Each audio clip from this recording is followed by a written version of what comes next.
La guerra de Ucrania se ha convertido sin duda alguna en uno de los conflictos bélicos más retransmitidos por los medios de comunicación en los últimos decenios. Desconozco si para ello hay o no alguna razón especial, pero lo cierto es que esta guerra ha sido tan ampliamente retransmitida como ampliamente manipulada. Los medios de comunicación te la han contado básicamente como han querido, de modo que aquí estamos los demás para tratar de restablecer la línea temporal de la guerra de Ucrania. Y es que, como ya te habrás podido imaginar, lógicamente Ucrania no ha sido elegida por Vladimir Putin por casualidad. Es más, Rusia ni siquiera intervino en un conflicto que provocara ella misma. Y es que el conflicto de Ucrania en su forma más activa, es decir, con los bombardeos de la población civil por parte del Estado ucraniano incluidos, lleva existiendo desde el año 2014 y, sin embargo, las razones históricas del mismo son muy anteriores. Y tienen que ver básicamente con las minorías étnicas y lingüísticas que, si miramos bien los mapas, resulta que ni siquiera son tan minorías. Y es que Ucrania, en su forma y territorio actuales, existe básicamente desde la caída de la Unión Soviética. Antes también existía el Estado ucraniano, por supuesto, pero eso sí, sus fronteras siempre se han movido casi tanto como Estados Unidos intentando provocar un golpe de Estado dentro de las mismas. Vamos, que el territorio actual ucraniano había pertenecido que si a Polonia, que si al Imperio Ruso, que si posteriormente en su totalidad a la Unión Soviética, de modo que hablando de Ucrania estamos hablando necesariamente de un estado, si no multi, al menos duonacional. Como te habrás podido imaginar, cuando hablamos de la duonacionalidad, hablamos realmente de la nacionalidad rusa y la ucraniana, que históricamente han coexistido dentro de lo que a día de hoy son las fronteras de Ucrania. Es más, prácticamente todos los ucranianos saben hablar ruso y hasta hace bien poco la gran mayoría de ellos de hecho utilizaba el ruso como idioma principal. Todo esto cambió con el golpe de estado del Euromaidán, pero la división lingüística y podríamos decir que también cultural de Ucrania es muy anterior al mismo y lógicamente muy relacionada con él. Vamos con los mapas para que puedas ver esto de una forma algo más gráfica. Aquí tienes uno donde se muestran los resultados de las elecciones presidenciales en Ucrania en el año 2010. Ambos partidos, es decir, el rojo y el azul que ves en el mapa, obtuvieron cerca del 50% de los votos, dividiendo el país en dos partes, una de las cuales coincide curiosamente con el territorio histórico de Novorossiya. Como ya te habrás podido imaginar, Novorossiya es precisamente esa región más prorrusa de Ucrania. Aquí, por ejemplo, tenemos otro mapa donde con diferentes tonos de naranja está señalada aquella población de Ucrania que tiene el ruso como idioma nativo. Este mapa, que divide el país en diferentes macroregiones y señala el uso del idioma ruso en cada una de ellas,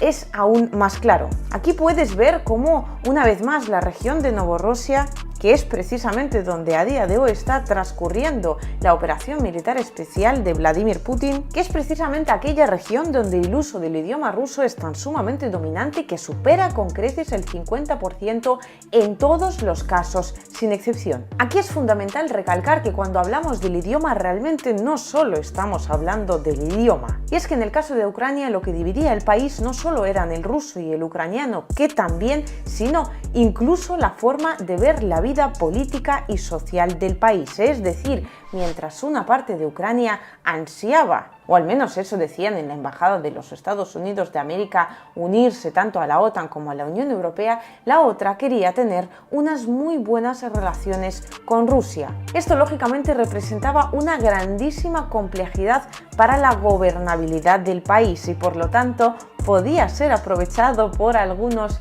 amigos o no tanto para meter sus zarpiñas occidentales en un país tan cercano a Rusia para tratar de debilitarla a través del mismo. Y en resumidas cuentas, eso es básicamente lo que pasó, y es que el mismo país que representa la misma organización que en un momento dado ya prometió no expandirse hacia las fronteras rusas, ¡oh sorpresa!, una vez más incumplió la promesa dada, metiendo en Ucrania tiempo, dinero y dedicación para mejorar la calidad de vida de la población, me preguntarás tú. Pues no, básicamente para fastidiar a Rusia. En resumidas cuentas, lo que estaban subvencionando era básicamente todo lo antirruso que hubiera en el país, operación que dio sus frutos definitivos en el año 2013, cuando Viktor Yanukovych, que en aquel momento se encontraba en constantes negociaciones tanto con Rusia como con la Unión Europea, suspendió la firma de acuerdo de asociación con la segunda. Esto lógicamente no sucedió por casualidad, y es que en la cabeza de Viktor Yanukovych Ucrania tenía que ser un estado neutral que negociara tanto con Rusia como con la Unión Europea. Lo que pasa es que en la cabeza de los funcionarios europeos esto no era para nada así, de modo que lo que básicamente le expusieron al final de las negociaciones es que si quería asociarse con la Unión Europea tenía que dejar de asociarse tanto con Rusia. A Yanukovych no le pareció nada bien, de modo que la firma del acuerdo se terminó suspendiendo, lo cual desencadenó a finales del año 2013 primero las protestas del Euromaidán y después el golpe de Estado con el mismo nombre. Las protestas, todo hay que decirlo, fueron de todo menos pacíficas, aunque desde Estados Unidos esta parte nunca la reconocieron a pesar de todas las imágenes que lo demuestran. Es más, fueron tan sumamente pacíficas que la gran parte de la población ucraniana ni siquiera las apoyaba. Eso sí, las protestas en cuestión pusieron de manifiesto una vez más la división histórica de Ucrania, porque en respuesta a las mismas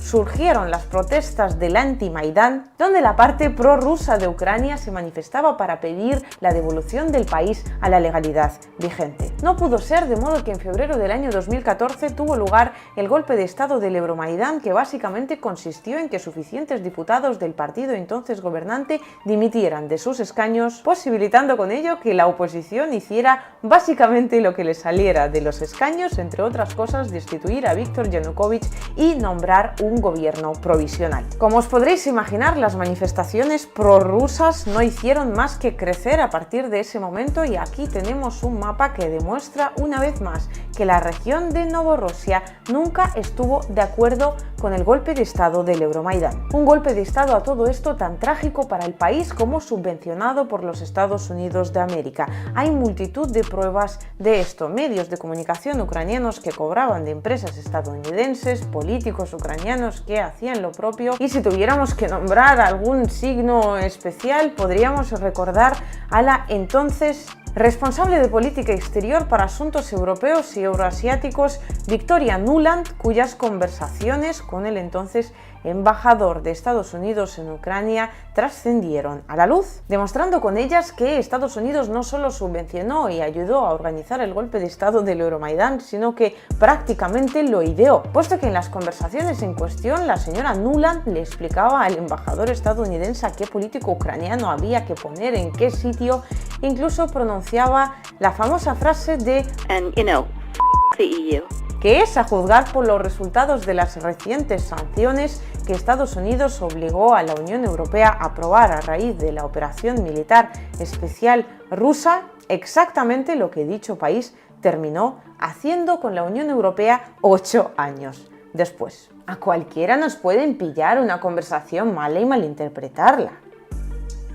¡Seguro! Y es precisamente por ello por lo que la misma señora que salió hablando por teléfono colocando políticos ucranianos cual piezas de ajedrez, apareció después en las protestas del Euromaidán repartiendo que si panes, que si cookies. Vamos, que en Estados Unidos, con el caos al que estaba sumiéndose el país entero, estaban más que encantados, mientras que en la región de Novorossia la situación era bien diferente. Las protestas a favor de devolver las cosas a su cauce y restablecer la legalidad vigente en el país antes del golpe de Estado no llevaron a ningún sitio, de modo que las diferentes regiones hicieron básicamente lo que pudieron. Crimea celebró un referéndum en el cual decidió unirse a Rusia, mientras que las repúblicas populares de Donetsk y Lugansk siguieron su lucha por restablecer el orden constitucional anterior al Euromaidán. Y es precisamente ahí, en las repúblicas populares de Donetsk y Lugansk, donde se originó lo que denominamos hoy como la guerra de Ucrania, puesto que las constantes protestas de ambas repúblicas no fueron nada bien vistas desde el gobierno central de Kiev,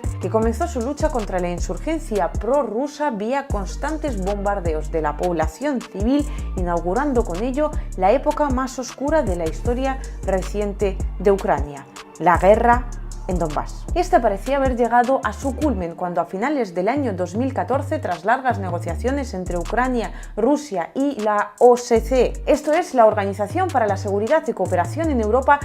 básicamente la Unión Europea, se firmaron los primeros acuerdos de Minsk, cuyo objetivo principal era conseguir un alto el fuego. Este acuerdo, sin embargo, no surtió ningún efecto, puesto que ambas partes siguieron acusándose constantemente de violarlo, de modo que en febrero del año 2015 se firmaron los segundos acuerdos de Minsk, que tampoco llevaron a nada, de modo que la guerra de Ucrania, esa misma que, oh sorpresa, lleva existiendo en Europa desde el año 2014, no hizo más que intensificarse, dejando tras su paso, según las estimaciones de la ONU, unos 14.000 muertos. Y antes de que prosigamos con las consecuencias del Euromaidán, un dato curioso. Lo que se firmó en los últimos acuerdos de Minsk era el reconocimiento por parte de Ucrania de la autonomía de las repúblicas populares de Donetsk y Lugansk y el compromiso de cambiar la constitución de Ucrania para adaptarla a dicha realidad. Esto lógicamente era tan utópico como un alto el fuego, de modo que, a efectos prácticos, tras el golpe de estado del Euromaidán,